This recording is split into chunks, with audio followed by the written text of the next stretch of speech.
After multi-day talks in Washington between the Armenian and Azerbaijani foreign ministers last week, Armenian Prime Minister Nikol Pashinyan has just held a trilateral meeting in Brussels along with Azerbaijani President Ilham Aliyev and the European Council President Charles Michel. Another meeting is set to take place with Aliyev, Macron, Scholz and Pashinyan in Moldova. The foreign ministers of Armenia and Azerbaijan will head to Moscow, and then another meeting will take place in Brussels. But to unpack the latest Brussels meeting, I'm joined again by Analyst Tigran Grigoryan. So Tigran, thanks again for your time. Thank you for having me.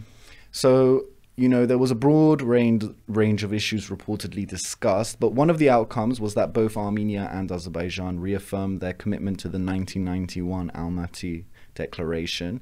Apart from that, Michel's statement was about the mutual recognition of territorial integrity being important. There were precise figures given, 86,600 kilometers squared and 29,800 kilometers squared. What does this all mean? Why was the Almaty Declaration invoked? What can you say about this particular part of the statement? First of all, it's important to understand that this is not a signed document. These are just press remarks by Charles Michel, during which he talks about the results of the negotiations or the things that were discussed during the negotiations. The commitment to recognize the territorial integrity of each other was signed in Prague last October. So this is not some sort of new agreement or progress or something. Back in Prague, of course, there were no concrete figures about the territories and so on, but I believe that during the negotiations they were talking about these numbers. I mean, it was absolutely clear. And of course, Aliyev also accepted that the delimitation process should be based on the late Soviet administrative borders and so on. However, after that meeting, we've seen multiple statements coming from Baku saying that delimitation should be implemented based on historical maps. The delimitation process should be implemented based on the Azerbaijani perceptions and so on. And paradoxically enough, I believe that it was the Armenian side who actually emphasized the importance of including these numbers into these statements, because the problem of the Armenian side with the Azerbaijani side is that they do not understand whether Baku accepts the current international recognized territory of Azerbaijan as Armenia's sovereign territory. And if you actually follow official statements coming from Baku, for example, their defense ministry's statements, they always use this term conditional borders, things like that. So they are very ambiguous always while talking about the borders. Overall, this is part of a bigger trend that started in April 2022, and it seems that the Armenian public is listening to what the Armenian government is saying, is watching what kind of documents are being sent, but is still not capable of comprehending the actual processes going on, because these processes are so shocking, these are so groundbreaking, not in a positive sense, I believe, that it's very hard to comprehend that the Armenian government is ready to recognize Nagorno-Karabakh as part of Azerbaijan and pursue solutions within that framework, within the framework of the Azerbaijani territorial integrity. So overall, there is nothing new in this statement. As it is clearly said in this paragraph, they reaffirm their commitment. So there was a commitment before that. They just reaffirmed that commitment. But of course, the Armenian government will try to present as some sort of achievement, saying that Azerbaijan has agreed to start the delimitation process based on the actual late Soviet maps, but I'm actually not sure that Baku is ready to do that, because we had the Prague statement, and after that Azerbaijan has been stalling the delimitation process. We've seen all the developments on the border, the escalation in Sotk, so Azerbaijan is engaged in de facto delimitation process. They are changing the facts on the ground, and they are trying to get as much as possible, and they see this window of opportunity created by all the geopolitical developments around the region. So, but I'm not sure that Armenia will succeed actually in starting the delimitation process and having a partner in Baku in that process based on the actual maps of the late Soviet period. Okay, and you've noted in a lot of your Twitter threads, Facebook statuses, the importance of wording in a lot of these statements, which I believe kind of goes over a lot of our heads. So I want to go through one of them especially. There was no direct reference to Nagorno-Karabakh. You mentioned this on Twitter. Instead, the term used was the former NKAO, which stands for the Nagorno-Karabakh Autonomous Oblast, the autonomous entity from the Soviet times. Another apparent shift you mentioned was instead of the usual term ethnic Armenians, they used the words Armenians and population. So you've noticed that this wording issues are kind of important. What was interesting in your opinion about the wording after Brussels? First of all, while talking about this paragraph, it's important to note that there hasn't been a significant process on this issue. Like this is one of the main differences the sides have in the negotiation process. The issue of creating this direct negotiating mechanism between Baku and Stepanakert. In all the other paragraphs, we've seen certain small changes. In the paragraph about the opening of the railway, there is an obvious, progress. But in this paragraph, there is no talk about any kind of progress. So this issue remains the outstanding, the most important, and the most problematic issue between the sides. Regarding the wording, as you know, Azerbaijan has been trying to pressurize the international community and mainly the mediators not to use the term Nagorno-Karabakh. They say there is no such territory as Nagorno-Karabakh. We have abolished it. We have this Karabakh economic zone, so you are not allowed to use Nagorno-Karabakh. So for many months, the European Union has been using the terminology that Baku prefers. They were saying Karabakh, and not just Charles Michel, but also Toivoklar and people also who are engaged in this process. And I have been very critical of this this approach, because Nagorno-Karabakh, the usage of Nagorno-Karabakh is clearly fixed in all the international documents, in the OSCE documents, in the latest ICG ruling and so on. So it's part of the international vocabulary, and you just can't cater to the Azerbaijani demands. Today they are talking about the inacceptability of the Nagorno-Karabakh term. Tomorrow they will come up with something else. But coming back to this paragraph, the mediators, the European Union, have tried to find a solution that won't actually contradict with the actual positions of the sides. So by using the term former Nagorno-Karabakh Autonomous Oblast, they are somehow balancing between these two approaches of Armenia and Azerbaijan. Of course, Armenia also doesn't accept that there is a Nagorno-Karabakh Autonomous Oblast, because, it says there is an actual state entity there now. I mean, the Autonomous Oblast existed during the Soviet time. Azerbaijan itself abolished the Autonomous Oblast in the early 90s, so they also cannot say anything about it. So they have been trying to find this compromise solution. I think it is a positive development that they are not using the term ethnic Armenians, and there is a slight slight progress in that area. However, it's still interesting that they are, for example, talking about talks between Baku and population. How can Baku talk to an entire population? You could at least use the term representatives of this population if you don't want to use Nagorno-Karabakh, or you can use the term the representatives of the former Nagorno-Karabakh Autonomous Oblast, something like that. So lots of vague and ununderstandable wording still exist in this statement. But the more substantial part of this paragraph is, of course, related to the security arrangement and the protection of rights. So they are urging Baku to have some sort of positive agenda. In the meantime, they are emphasizing the need for cooperation with the international community. So as you know, Armenia insists on creating this international mechanism. Of course, the EU cannot openly say that, we are in favor of creating this mechanism, because Baku will just leave the negotiation table. So they are now using a very careful language here as well, saying that, of course, there might be some cooperation with the international community.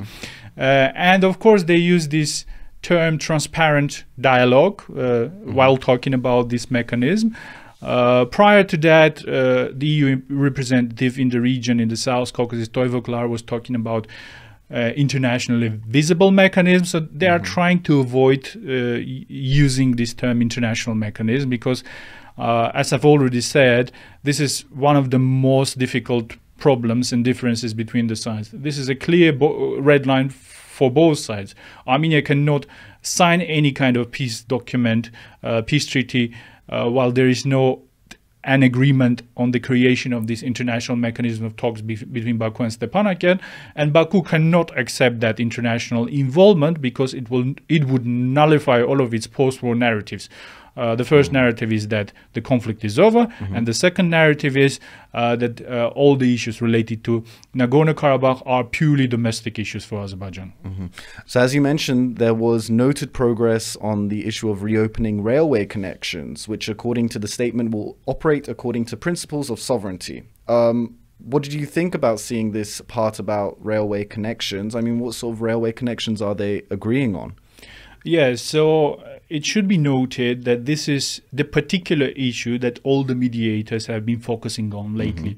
Whenever you talk to a diplomat, whether American, European, or even the Russians have been saying through various channels that this is the area where some sort of agreement is most feasible. So it's understandable that we have progress in this particular area. And if we actually read this paragraph, it is quite similar to the agreement they reached in December 2021.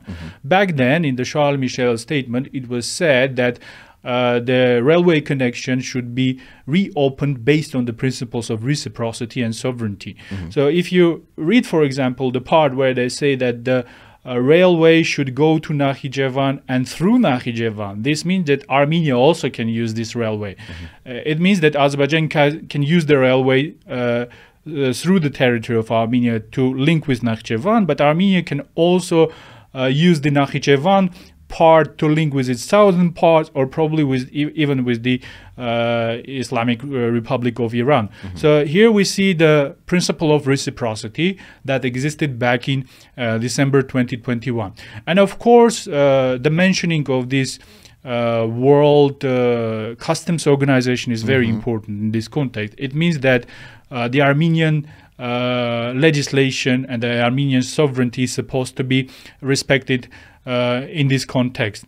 However, there are still serious doubts about the willingness of Baku to implement these agreements or possible agreements. It's clear that there is no final agreement on this, because we remember that we had this agreement back in December 2021, and Aliyev went back to Baku and backtracked on this agreement. So there are no guarantees that they will not backtrack this time again, because there is a fundamental problem for Azerbaijan. If they accept that the railway should operate based on the principles of reciprocity and sovereignty, their whole narrative about the Zangezur corridor is just disappearing.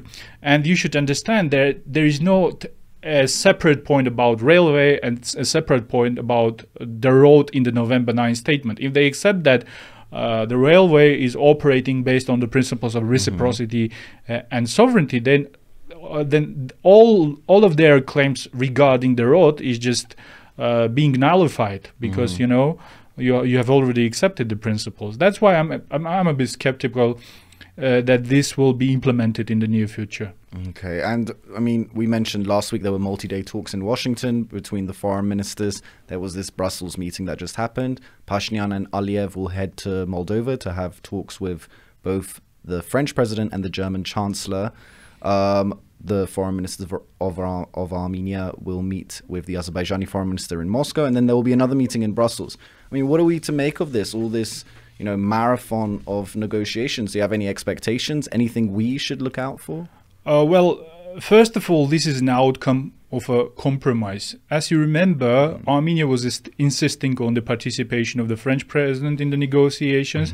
Azerbaijan has been criticizing the French approach, saying that Paris is, pro-Armenian, and was excluding any possibility of French involvement in the negotiation process.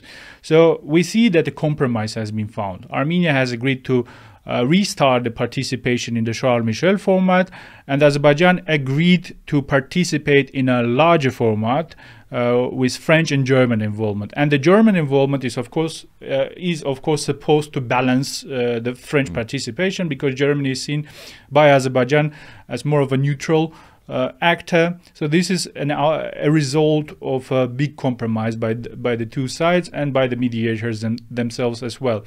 I believe they will focus on all the existing differences in the peace treaty agenda. The first difference is this mechanism of direct talks between Baku and Stepanakert, whether it should be international with international engagement or whether it should be a domestic dialogue during which Azerbaijan probably will present the outcomes to the international community. So this is a very difficult issue. This is, as I've already said, this is a clear red line for both sides. So the mediators will try to bridge the differences, but I'm not too optimistic about that. I don't think that a solution will be found, and it is more likely that Azerbaijan will resort to the use of force again to actually impose solutions on Armenia. The second important package is the border package, all the issues related to borders. In that regard, of course, the clear mentioning of the actual territories of the countries was done to promote some positive agenda in this process. So if this point is implemented, then delimitation could be started based on the late Soviet maps and so on. But I'm still skeptical about that, because we see that Azerbaijan has been escalating the situation on the ground. Azerbaijan has been engaged in a policy of aggressive borderization and de facto delimitation. I don't see why would Azerbaijan change its approach, because it has been quite successful so far.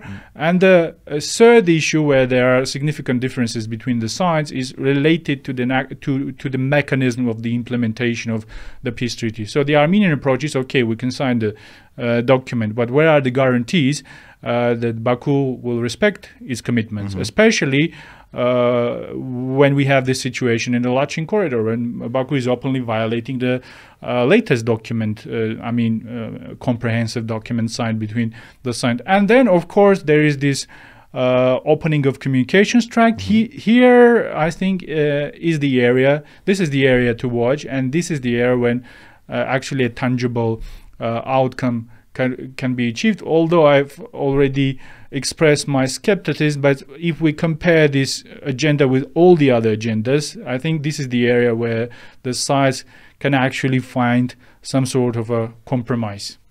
Well, Tigran Grigoryan, as always, thank you for your time. Thank you. And thank you for joining us on CivilNet.